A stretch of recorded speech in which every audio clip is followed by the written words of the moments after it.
alaabaa waan ta'eef ana caalaa warra ibsu danda'utu jira.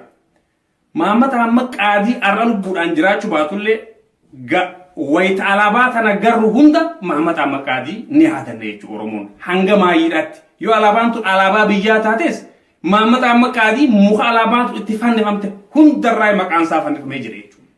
Warri immoo inni jiraachuu baatullee warra gaafasa wajji jiru warra diizaayinatti isa gargaar hedduu waan jiraniif arraas baanii dubbachuu danda'an.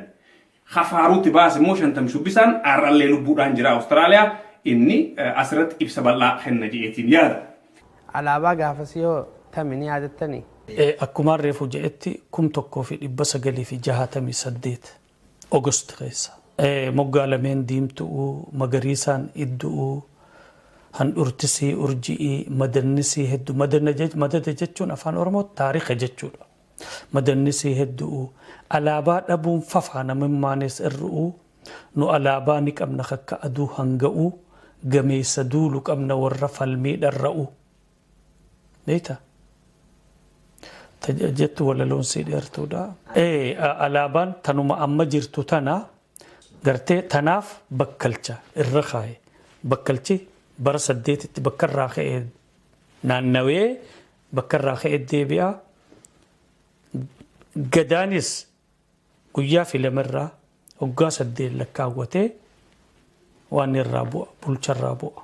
Gaafasitti urjii irra taa'a tanaafin handurtisii urji'ii madannisii hedduu. Urjii tamijaanii hangarraan hangaafne bakkalcha.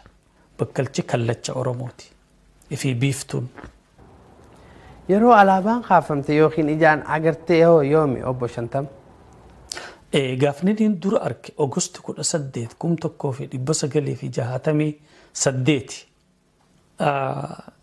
obbo Muhammad Umar Qaadii adeerollee jechuun danda'anii obbollee jechuun danda'anii waa hunda naa hima waa hundaan gaafadha nama hundarra finna aansa seenaarraa waan guduun fellee qaba wanniin ilaa arraa seenawu gaafa ataarii yookaan taariikha waan san alaabaa san karoorse qofaan na jala gale gaafniin arke